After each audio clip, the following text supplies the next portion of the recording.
Could you please try to contain yourself to your own seat? The voice was crisp, laced with the casual arrogance of someone unaccustomed to being denied. Evelyn Reed, startled from a shallow sleep, blinked slowly. The man beside her in seat 10B, all sharp angles and expensive cologne, gestured with a dismissive flick of his wrist toward her arm, which had drifted an inch over the shared armrest. The sterile, recycled air of the cabin hummed, a monotonous sound that suddenly felt accusatory. He was young, his suit worth more than her entire wardrobe, and his face was a mask of polished impatience. He saw a frail, older woman in a worn cardigan, a nuisance infringing upon his purchased space. He saw insignificance. Evelyn simply drew her arm back, her hand settling into her lap, her fingers curling slightly over a faded patch of fabric on her worn slacks. She offered no apology, her silence a stark contrast to his verbose complaint. The man, Marcus Thorne, huffed, turning his attention back to his tablet, the blue light casting a cold, artificial glow on his self-satisfied expression. He had asserted his dominance over this tiny territory of cloth and plastic, and the world was, for him, back in its proper order. The drink cart rattled down the aisle, a welcome distraction. The flight attendant, a young woman with a professionally kind smile, stopped at their row. "Something to drink?" she asked. Marcus, without looking up from his screen, ordered a sparkling water with a slice of lime, his tone suggesting he was doing her a favor by requesting something so simple. When her gaze fell on Evelyn, the woman offered a small, tired smile. "Just water, please. No ice." Her voice was soft, barely a whisper above the engine drone. Marcus let out a nearly imperceptible scoff. Of course, simple water for a simple woman. He made a point of pulling his phone from his jacket pocket, ignoring the flight attendant's reminder about airplane mode, and speaking loudly to a disembodied voice on the other end.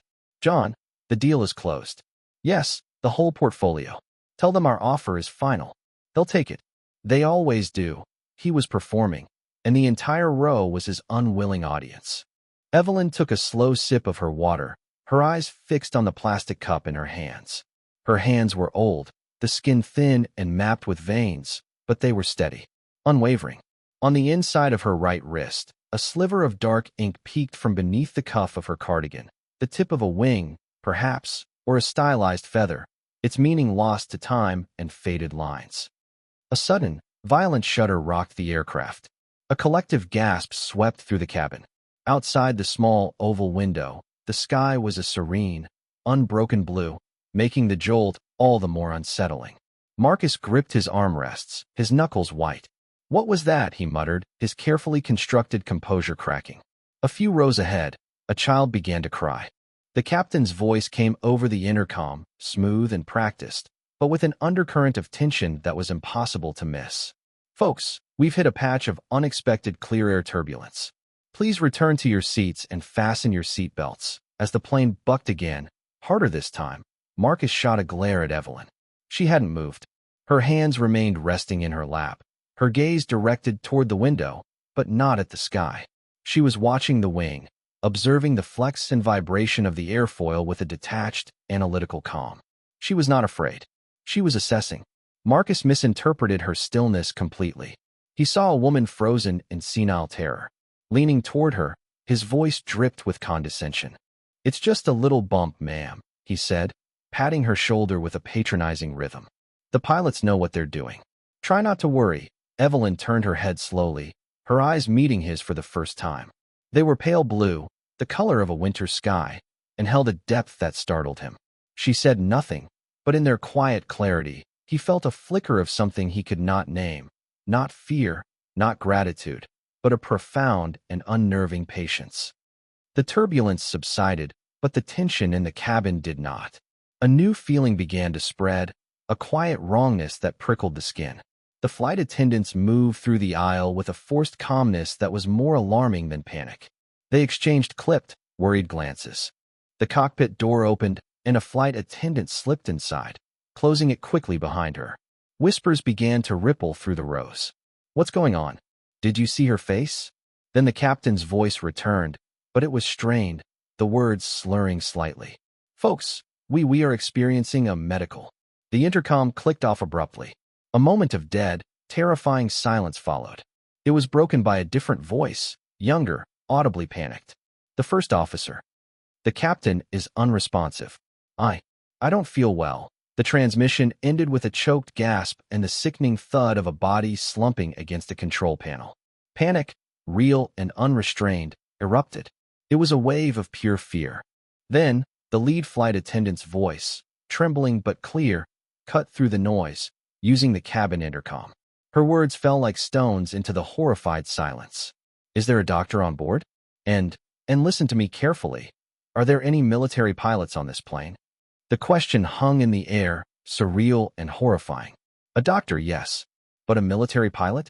It was a request from a different world, a plea for a hero from a movie script. In the stunned silence, Marcus let out a short, bitter laugh. Oh, that's perfect, he sneered to no one in particular. Right, like some trained killer is just sitting here in coach. His words were meant to be cynical, a defense against the rising tide of fear, but they sounded petty and small. Beside him, Evelyn Reed moved. It was not the frantic motion of panic. It was a slow, deliberate unfolding, a conscious decision made in the heart of chaos. With a quiet click, she unbuckled her seatbelt. The sound was impossibly loud in the tense cabin. She placed her plastic cup in the seat back pocket, her movements methodical, as if she were merely preparing to deplane at the end of a normal flight. Marcus stared at her, his mind failing to process the scene. What are you doing? He hissed, grabbing her arm. Sit down. You're an old woman. You're in shock. You're going to cause a stampede. He was trying to be the voice of reason, the man in control, but his grip was trembling. She did not look at him. She simply pulled her arm from his grasp with surprising strength and stood up in the narrow aisle. The lead flight attendant, her face pale with terror, saw her approaching. Hope and disbelief warred in her eyes. Ma'am. Evelyn met her gaze, her expression unreadable. Her soft voice carried with an authority that defied her appearance. I can fly the plane.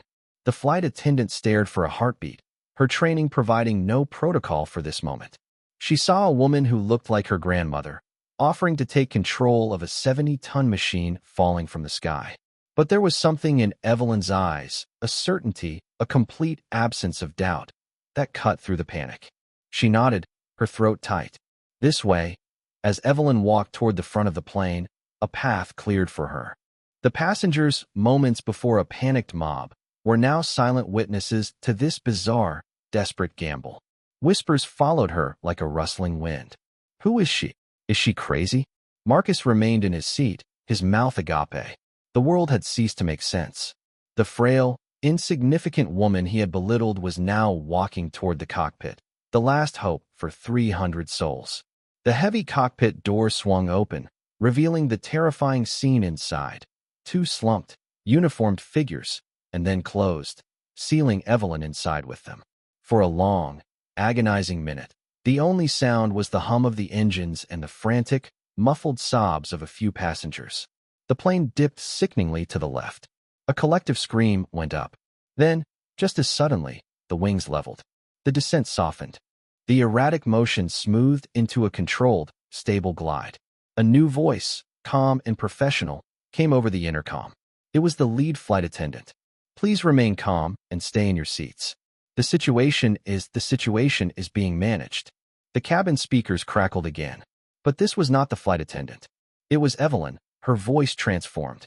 The soft, grandmotherly whisper was gone, replaced by a crisp, clear tone of command that resonated with absolute authority. But she wasn't speaking to the passengers. By some miracle of an open switch or a flight attendant's inspired decision, the entire cabin was now listening to her communications with the world outside. Mayday, mayday, mayday. This is civilian flight Delta 295. Both pilots incapacitated. Aircraft is under my command. A pause, then a string of technical data, altitude, airspeed, heading, recited with flawless precision.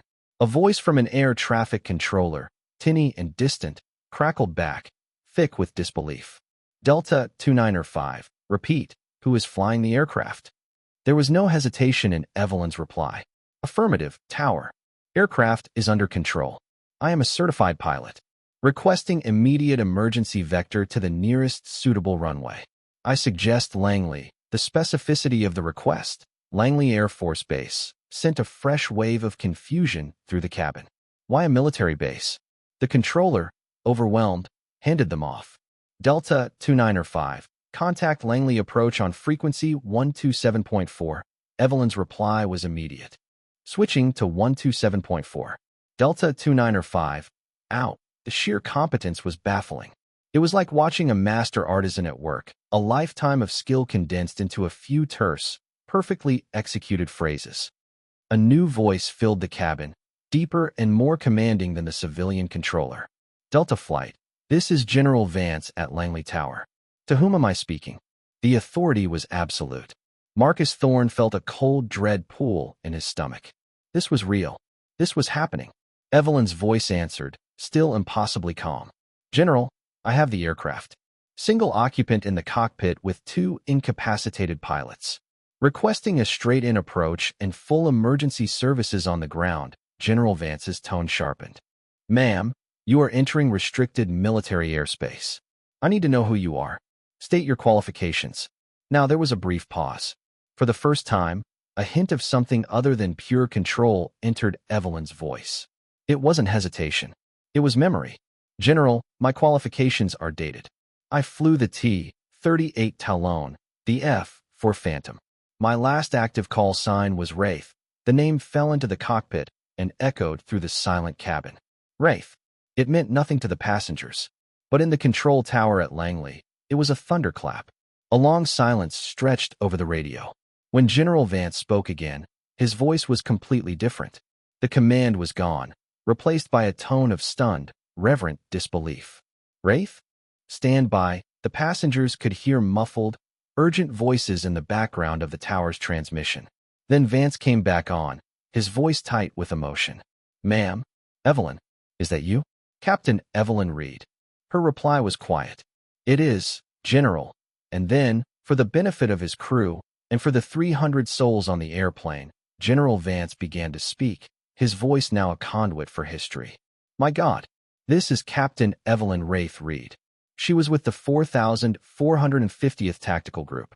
She flew classified reconnaissance over denied airspace. Her Phantom was shot down in 72. She was listed as killed in action for 2 years, his voice cracked. She evaded capture for 78 days in enemy territory, leading her wounded WSO to safety. The mission was declassified a decade ago. She was awarded the Air Force Cross in a closed ceremony. We tell stories about her. We thought she was a ghost. The landing was perfect. It was not the jarring, brake-heavy arrival of a typical commercial flight, but a gentle, impossibly soft kiss of rubber on concrete. Through the windows, the passengers saw not a terminal gate, but a vast expanse of military runway lined with fire trucks and emergency vehicles, their lights flashing in silent, respectful welcome. Standing apart from the vehicles was a formation of airmen, their uniforms immaculate, their posture ramrod straight. At their head stood a man with stars on his shoulders, his face etched with a profound awe. As the plane taxied to a halt and the engines spooled down into silence, the cabin door was opened not by a ground crew, but by an Air Force honor guard. All eyes were on the doorway. When Evelyn emerged, she looked just as she had before, a small, older woman in a faded cardigan. The wind on the tarmac caught at her gray hair. She blinked in the bright Virginia sun, looking tired but serene. General Vance took 2 steps forward, raised his hand to his brow, and rendered a slow, perfect salute. It was not the perfunctory gesture of a superior. It was the deeply personal sign of respect from one warrior to another, an acknowledgement of a living legend he never thought he would meet. In perfect unison, every uniformed man and woman on the tarmac snapped to attention and saluted with him, a silent, powerful tribute to the quiet hero who had just fallen out of the sky and back into their world. The passengers deplaned onto the tarmac, guided by silent airmen into waiting buses. They walked in a daze, their minds struggling to reconcile the frail woman from seat 10A with the mythic figure saluted by a general. Marcus Thorne was the last one off. He stepped onto the stairs and stopped, his expensive suit feeling like a cheap costume. He saw it all, the honor guard, the saluting general, and Evelyn, who was now speaking quietly with Vance, a small, unassuming figure at the center of this maelstrom of military reverence. The entire foundation of his world, a value defined by wealth, status, and noise, had been demolished. He walked slowly across the concrete, his footsteps feeling heavy and clumsy. He stopped a few feet from her, unable to form words. The arrogant pronouncements, the condescending remarks, the petty complaints, they all flooded back to him, each one a fresh wave of shame. He opened his mouth, but only a choked sound came out. I. Evelyn turned from the general and looked at him. Her pale blue eyes held no triumph, no anger, no "I told you so." There was only a deep, quiet understanding, a grace that was more humbling than any rebuke. She gave him a small, weary smile.